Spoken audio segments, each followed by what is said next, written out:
بنانا چاہیے تاکہ جہاں بھی بجلی پیدا ہو رہی ہو وہ نیشنل گرڈ سے منسلک ہو جائیں، تاکہ ملک بھر میں بجلی کی ترسیل کا نظام مربوط شکل اختیار کرے۔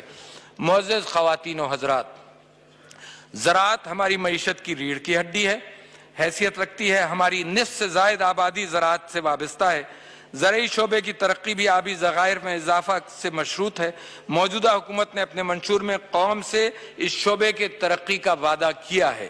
اس سلسلے میں زرعی ادویات، کھاد اور دیگر زرعی ساز و سامان کی مناسب قیمت پر فراہمی کے لیے ایک مؤثر اور جامع پالیسی ہونی چاہیے، اور اس سلسلے میں ماہرین اور کاشتکاروں کے ساتھ ضروری صلاح مشورے کا نظام بھی قائم کرنا چاہیے۔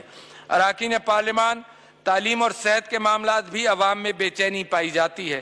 اس سلسلے میں خیبر پختونخوا سمیت ملک کے بعض دیگر حصوں میں اچھی اور حوصلہ افزا مثالیں سامنے آئی ہیں، لیکن آبادی کا دباؤ بہت زیادہ ہے اور وسائل محدود۔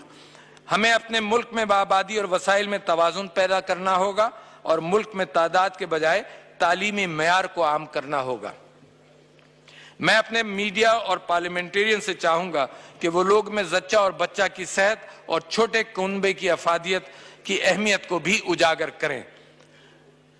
خواتین کے فلاح و بہبود کے سلسلے میں ان کے لیے تعلیم، روزگار اور اعلیٰ ترین سطح سے لے کر نچلی سطح تک انہیں بااختیار بنانے کی پالیسیاں وضع کی جائیں۔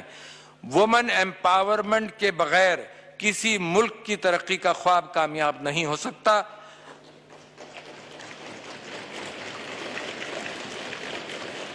ہماری خواتین بہت محنتی ہیں، اور جو خواتین تعلیم حاصل کر چکی ہیں وہ ہر جگہ نمایاں نظر آتی ہیں۔ ضرورت اس بات کی ہے کہ خواتین کو زیادہ سے زیادہ مواقع فراہم کیے جائیں اور قومی معاملات میں شامل کیا جائے۔ اس بات کو یقینی بنایا جائے کہ وہ ملک معیشت اور معاشرے میں ہماری معاشرتی روایات کے مطابق بلا خوف و خطر اپنے بھرپور کردار ادا کر سکیں۔ ہمارے مذہب اور بابا قوم قائد اعظم محمد علی جناح نے بھی اس بات کی تلقین کی ہے۔ معزز خواتین و حضرات، ہماری تقریباً 60% نوجوانوں پر آبادی مشتمل ہے۔ ہمیں ان کے لیے میرٹ، صلاحیت اور قابلیت کی بنیاد پر روزگار کے مواقع پیدا کرنے ہوں گے تاکہ وہ اپنی روزی تلاش کر سکیں۔ ان کی فنی تربیت کرنا ہوگی تاکہ وہ مناسب ملازمت ڈھونڈ سکیں۔ کاروبار شروع کرنے کے لیے چھوٹے قرضوں کی فراہمی کے عمل کو آسان اور یقینی بنانے پر بھی توجہ دینی چاہیے۔ آپ ذرا تصور کیجئے کہ اگر ہم انسکلڈ لیبر کے بجائے سکلڈ لیبر کو دوسرے ممالک میں ایکسپورٹ کریں تو جہاں وہ بہتر اور باعزت روزگار حاصل کر سکیں گے وہاں وہ پاکستان کے لیے بہتر شناخت کے باعث بھی بنیں گے۔ اس کے ساتھ ساتھ ہمیں اپنے قومی ورثے کی حفاظت کرنا ہوگی۔ اپنے نوجوانوں کی ذہنی اور جسمانی نشو و نما کے لیے کھیلوں کے میدانوں کو بھی آباد کرنا ہوگا۔ فنون لطیفہ کی طرف بھی رغبت دلانا ہوگی اور معاشرے کے دانشوروں کی آراء کو پالیسی سازی کے عمل میں شامل کرنا ہوگا۔ اس کے علاوہ ہمارے بچوں کی نشو و نما عالمی معیار سے کہیں کم ہے۔ ہمارے بچے سٹنٹنگ کی وجہ سے ذہنی اور جسمانی طور پر کمزور ہیں۔ ان بچوں اور ان کی ماؤں کو مناسب غذا نہیں مل رہی، اور ہمارے ذہنوں میں یہ حقیقت بھی واضح رہنی چاہیے کہ سماجی ناہمواری اور غربت سے بہت سارے مسائل جڑے ہوئے ہیں۔ اس لیے علاقائی، معاشی اور سماجی ناہمواریوں کو دور کرنا انتہائی ضروری ہے۔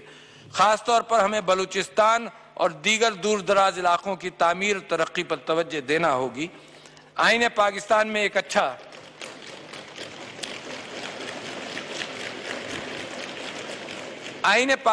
ایک اچھا سوشل کانٹریکٹ موجود ہے، مگر افسوس یہ ہے کہ اس پر عمل ہو نہیں رہا۔ میں نئی حکومت سے امید رکھتا ہوں کہ اس سوشل کانٹریکٹ کو ملک میں لاگو کریں گے تاکہ ایک نیا پاکستان وجود میں آئے۔ معزز خواتین حضرات، ہمیں اپنے ہیومن کیپٹل میں انویسٹ کرنا ہوگا تاکہ وہ اس ملک کی ترقی میں حصہ ڈال سکیں۔ یہ کام صرف اور صرف یکساں تعلیمی نظام اور دیگر سہولتوں کے ذریعے ہی ممکن ہے۔ اس لیے میں چاہتا ہوں کہ ملک کے طول و عرض اور خاص طور پر پسماندہ علاقوں میں نظام تعلیم کو مضبوط کیا جائے۔ تعلیم کے سلسلے میں خیبر پختونخوا کے تجربے کو دہرانے میں کوئی حرج نہیں، کیونکہ صرف حکومت کے زیر انتظام چلنے والے تعلیمی اداروں کے ذریعے ہی تعلیم عام کی جا سکتی ہے اور اس کا معیار بہتر بنانا ہوگا۔ اس وقت ایک اندازے کے مطابق 30 لاکھ سے زائد بچے دینی مدرسوں میں تعلیم حاصل کر رہے ہیں۔ دینی مدارس کے طلباء کو مین سٹریم میں دلانے کے لیے جدید نصاب تعلیم کو دینی نصاب تعلیم کے ساتھ ہم آہنگ کرنا چاہیے، تاکہ یہ بچے تعلیم حاصل کر کے مختلف شعبۂ زندگی میں اپنا مثبت اور جاندار کردار ادا کر سکیں۔ اس سلسلے میں حکومت علماء کرام کی مشاورت سے ایک متفقہ لائحہ عمل بنائے اور اس پر مستعدی سے عمل کرے۔ خیبر کے پختونخوا میں فاٹا کے خیبر پختونخوا میں انضمام کے اعلان کے بعد جلد از جلد اس کو قومی دہاڑے میں شامل کرنے کے لیے فاٹا کے عوام کی امیدوں اور توقعات کو پیش نظر رکھتے ہوئے ہمیں واضح پالیسیاں بنانی پڑیں گی اور فیصلے کرنے پڑیں گے۔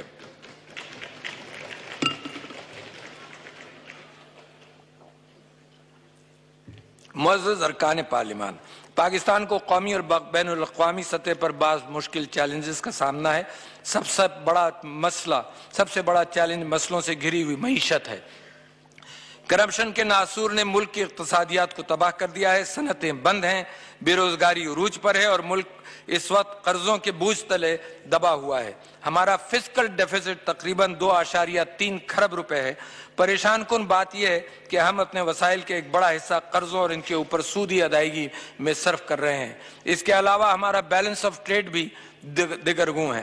ہماری برآمدات اور درآمدات میں توازن نہیں ہے۔ پچھلے سال ہمارا ٹریڈ ڈیفیسٹ $36 بلین تھا، جو کہ ملک کی تاریخ میں سب سے زیادہ ہے۔ ملک کی معیشت پر گردشی قرضوں کا بوجھ پچھلے چند سالوں میں بڑھ کر 1100 ارب روپے سے زیادہ ہو گیا ہے اور حالیہ دنوں میں پاکستانی روپے کی قدر میں ڈالر کے مقابلے میں کافی کمی دیکھنے میں آئی ہے، جس کی وجہ سے مہنگائی اور افراط زر میں اضافہ ہوا ہے اور اس کا اثر عام آدمی خاص طور پر تنخواہ دار طبقے پر پڑا ہے۔ ہم پر لازم ہے کہ ہم معیشت کی بحالی کے لیے تندہی سے کام کریں اور ویشیس سرکل آف پاورٹی سے باہر نکلیں۔ میں سمجھتا ہوں کہ معیشت کی سمت کو درست کرنا اور ملک میں سرمایہ کاری کو فروغ دینا حکومت کی اہم ترجیح ہے۔ میں چاہوں گا کہ حکومت مالیاتی خسارہ کم کرے، اسٹیٹ اونڈ انٹرپرائزز کے مسائل کو حل کرے اور انویسٹمنٹ فرینڈلی پالیسیاں بنائے اور سرمایہ کاری کرنے کے پروسیس کو آسان اور سہل بنائے۔ اللہ اکبر، اللہ اکبر، اللہ اکبر، اللہ اکبر، اشہد ان لا الہ الا اللہ، اشہد ان لا الہ الا اللہ،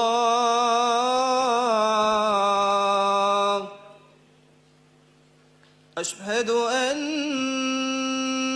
محمد رسول اللہ،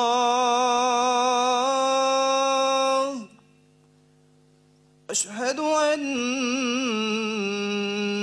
محمد رسول اللہ،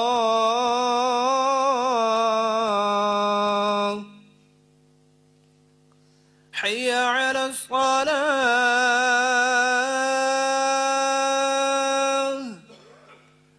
حی علی الصلاة،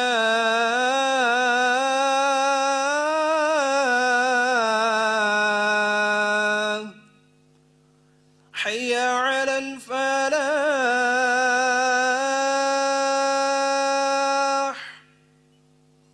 حی علی الفلاح،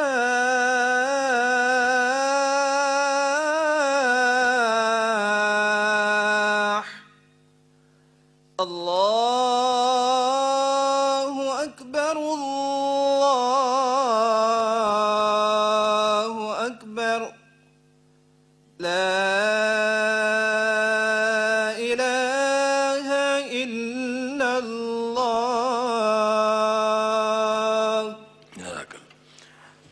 میں آپ کا مشکور ہوں کہ آپ بڑے غور سے میری باتوں کو سن رہے ہیں۔ اسٹیٹ اونڈ انٹرپرائزز کے مسائل کو حل کرے حکومت اور انویسٹمنٹ فرینڈلی پالیسیاں بنائے اور سرمایہ کاری کرنے کے پروسیس کو آسان اور سہل بنایا جائے۔ اس میں مختلف محکموں کو کردار کو کم اور ثوابدیدی اختیارات کو ختم کرے اور انہیں ایک محدود وقت میں اجازت نامہ دینے کا پابند کرے۔ ہمارے بینکوں اور سرمایہ کاروں کو اس سلسلے میں پرو ایکٹیو ہونا پڑے گا۔ اس کے علاوہ بیرون ملک پاکستانیوں کو بھی سرمایہ کاری کے لیے راغب کرنا ہوگا تاکہ ملک میں خود انحصاری کے ساتھ ساتھ جاب کریشن بھی ہو۔ ملک کے تمام ایوان ہائے تجارت اس سلسلے میں مثبت کردار ادا کریں اور اپنی تجاویز حکومت کو آگاہ کریں تاکہ ضروری پیش رفت کی جا سکے۔ معزز اراکین پارلیمان، اللہ کے فضل و کرم سے پاکستانی عوام کی استقامت اور قانون نافذ کرنے والے اداروں کی جہد مسلسل اور قربانیوں سے وطن عزیز میں دہشت گردی کے مسئلے پر قابو پایا جا چکا ہے اور انتہا پسندی کے اثرات بھی سمٹ رہے ہیں۔ میں افواج پاکستان کو کریڈٹ دینا چاہتا ہوں کہ اس وقت انسداد دہشت گردی کے حوالے سے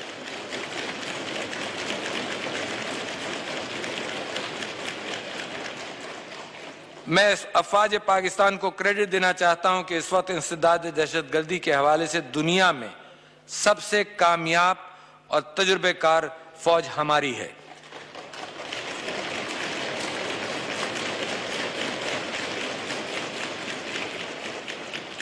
دنیا کو ہم سے سیکھنا چاہیے۔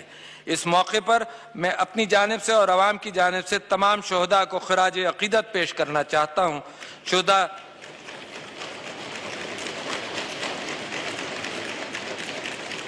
شہداء نے عظیم ترین قربانیاں پیش کر کے ہمارے ملک کی آبیاری کی ہے۔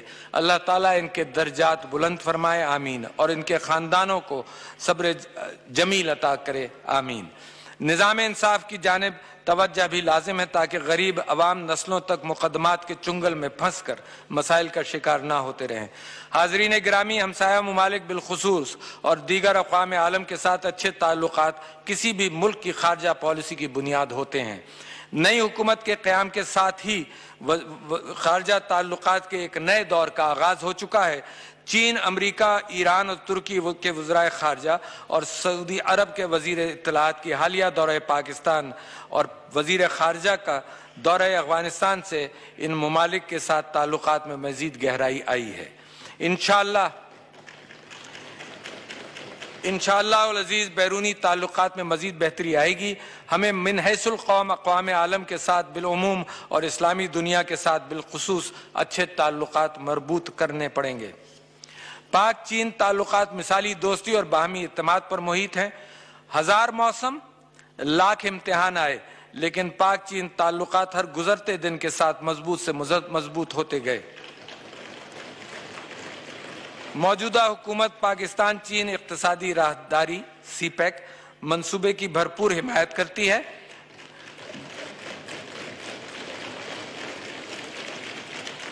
جس سے خطے میں معاشی سرگرمیوں میں اضافہ ہو رہا ہے۔ میں توقع کرتا ہوں کہ حکومت سی پیک کے منصوبے تیزی سے مکمل کرے گی، جس سے دونوں ممالک کے درمیان تعلقات مزید مضبوط ہوں گے اور خطے میں ایک نئے باب کا اضافہ ہوگا۔ اسی طرح سے وسط ایشیا کے ساتھ مختلف تجارتی و توانائی کے منصوبوں پر سنجیدگی کے ساتھ عمل کیا جائے گا تاکہ معیشت کی ترقی کے اہداف کو یقینی بنایا جا سکے۔ پاکستان روس کے ساتھ اپنے تعلقات کو انتہائی اہمیت دیتا ہے اور ہمیں معیشت، دفاع، ثقافت اور دیگر تمام شعبوں میں باہمی تعاون میں مزید اضافہ کرنا چاہیے۔ ترکی کے ساتھ ہمارے تعلقات خصوصی نوعیت کے حامل ہیں جو نہ صرف ہمارے درمیان بلکہ اس پورے خطے میں استحکام کے فروغ کا ذریعہ ثابت ہو رہے ہیں۔ افغانستان میں امن و استحکام پاکستان کی خوشحالی اور ترقی کے لیے ضروری ہے۔ ہمارے اس ہمسایہ ملک میں دیرپا امن سے ہمارے لیے اور خطے کے لیے تجارت کی نئی راہداریاں کھلیں گی اور ہم اس سلسلے میں ہمیشہ انتہائی خلوص سے کام کرتے رہیں گے۔ پاکستان تمام ہمسایہ ممالک کے ساتھ خوشگوار تعلقات کا خواہش مند ہے۔ ہم بھارت کے ساتھ پرامن بقائے باہمی کی بنیاد پر تعلقات رکھنا چاہتے ہیں اور اس سلسلے میں ہر مثبت قدم کا خوشدلی سے خیر مقدم کریں گے۔ کشمیر کے تنازع کا حل دونوں ممالک کے درمیان پائیدار تعلقات کے لیے لازم ہے۔ تصادم اور بلیم گیم کا مسئلہ کسی مسئلے کا حل نہیں۔ معزز خواتین و حضرات، پاکستان کی حکومت اور اقوام مقبوضہ کشمیر کے عوام کے سیاسی اور سفارتی اور اخلاقی حمایت جاری رکھے گی۔